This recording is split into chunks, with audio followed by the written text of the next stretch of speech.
Olá, você sabia que o tempo ele atraiu a curiosidade de artistas e cientistas e foi tema da obra de arte de alguns deles? Bom, então eu sou Angélica Tobal, meu canal, inscreva-se nele, curta, ative as notificações que logo após a vinheta vem comigo que eu vou falar sobre o tempo e a sua importância para a história da arte.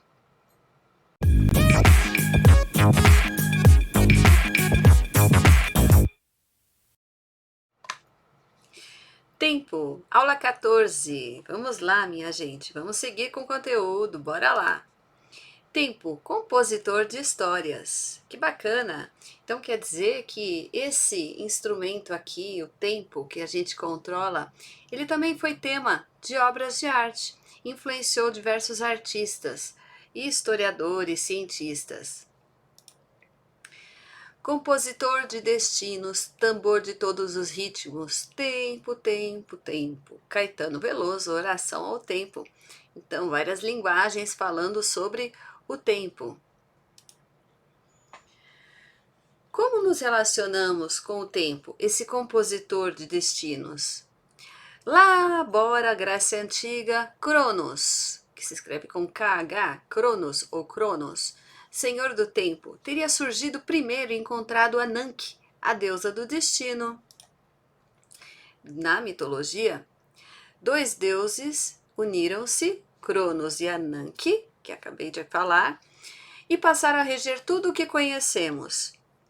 Segundo essa crença, somos regidos tanto pelo tempo quanto pelo destino.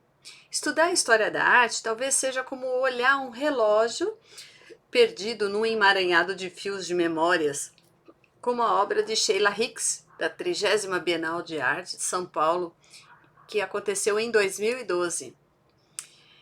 Essa é uma obra dela, um emaranhado. Foi de outro período, de outra exposição, mas é a temática, a inspiração, o conceito dessa artista. Essa é Sheila Hicks. Em 2015, ela sobre o material de sua obra. Vejam, tecelagem, as texturas, o emaranhado de fios. Olhar a arte com base no panorama histórico é uma tentativa de contextualizar esse tempo embaralhado. Estudar épocas, estilos, artistas e obras para desembaralhar os fios da memória e da história. A mitologia grega ainda, né? Kairos, filho de Cronos, dizem que ele era belo, atlético, rápido e que só possuía cabelos na parte da frente da cabeça. Por isso, costuma-se dizer até hoje que devemos agarrar as oportunidades pelo topete. É o Deus do momento certo, da ocasião propícia. Exemplo, amigos, momentos de prazer, viagens, festas, realizar algo importante para fazer. É o aqui, agora. Aquele tempo marcante, significativo. Esse é o tempo de Kairos, o tempo significativo. Tempo na arte. Artistas, eles passaram suas impressões do tempo que viviam no presente. Olhar para a história da arte é viajar para outros tempos e tentar compreender como os artistas vivenciaram seu tempo, Kairos. Ele é significativo e como sua obra ficou marcada pelo tempo Cronos, tempo contado e datado. Sheila Hicks. Então vamos falar sobre a obra de Sheila Hicks, citada no início desse vídeo. É uma artista, ela nasceu nos Estados Unidos, viajou por países do continente americano, conheceu diversas técnicas de tecelagem que influenciaram sua obra.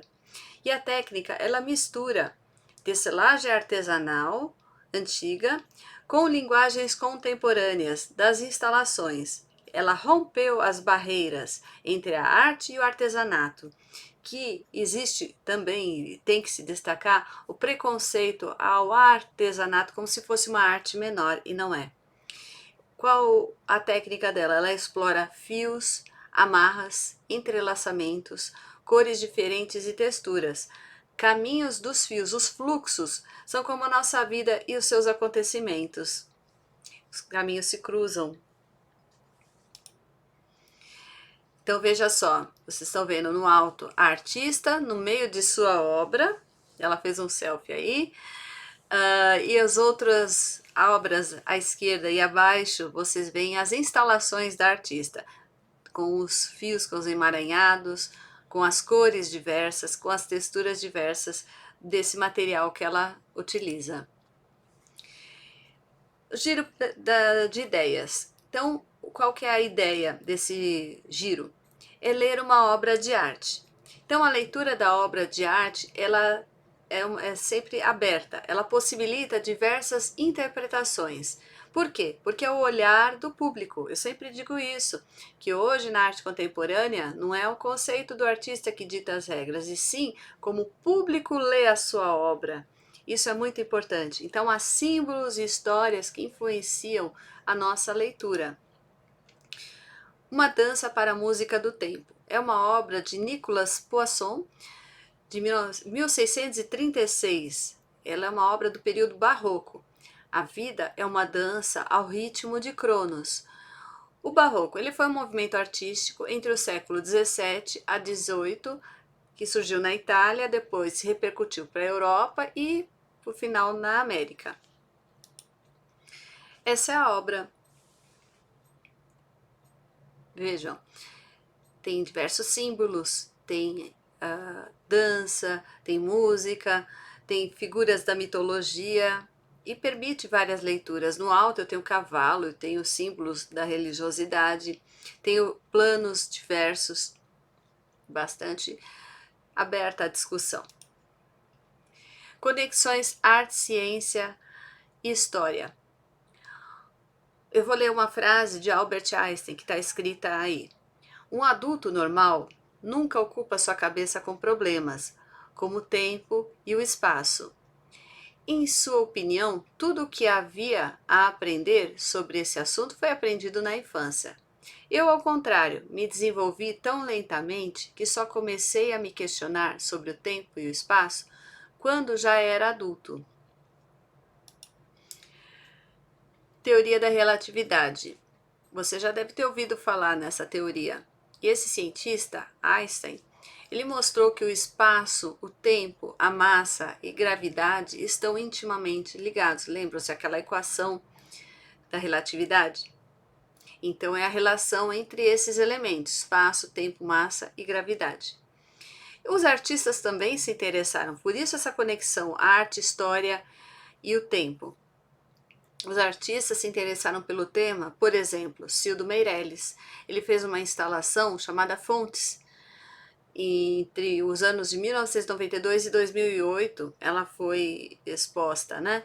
São 6.000 fitas métricas, 1.000 relógios, 500.000 números em vinil, formas de marcar, medir e numerar as coisas, inclusive o tempo. Veja, na instalação, quantos relógios, as fitas e os números no chão. Então, vocês têm à esquerda, Cildo Meireles, e à direita vocês têm a imagem de uma pessoa observando, tocando em objetos da sua instalação, das fitas métricas que estão do teto abaixo, dos relógios que foram colocados ao fundo e os números estão no chão, que você já viu lá. Projeto experimental. Então, para finalizar a aula de hoje, uma sugestão: Tempo de Cronos e Tempo de Kairos. O filme Midnight em Paris. Uma boa pedida para vocês. Então, a personagem principal, ela faz viagens no tempo para viver épocas de ouro e conhecer personagens que marcaram a história da arte de diversas linguagens. Vamos assistir? Então, é um convite para vocês assistirem esse filme e que façam a reflexão sobre o tempo para o artista, que é aquele artista, o tempo que ele vive, que ele representa, e o que faz essa personagem principal do filme. Ela viaja através do tempo para conhecer o pensamento do artista nos lugares por onde ele passou, que foi inspiração para a obra de arte de cada um. Um alerta, um lembrete importante, que a mídia já está divulgando aí no noticiário, que estamos no período da pandemia porém as exposições elas estão abrindo. E muito importante, 34ª Bienal de São Paulo, ela vai ocorrer de 4 de setembro a 5 de dezembro, cujo tema: Encontro em vivo, contato com quem? Então vamos pensar nisso. Aí você tem a foto do local, é um evento gratuito, no Parque Ibirapuera, na Marquise da Bienal, que vocês têm imagens aí de outras exposições, então é um convite para que vocês não deixem, seguindo todos os protocolos sanitários, saiam com máscara, evitem aglomerações, tá? E se deleitem com a maravilhosa arte de artistas de vários locais, inclusive de nossos artistas também, que estarão presentes no local. Muito obrigada por assistir mais esta aula. Eu sou Angélica Tobal, eu estou nas redes sociais. Não se esqueça de se inscrever no canal, curta, se inscreva, deixe seu comentário, tá? E ative as notificações. Muito obrigada, até a próxima!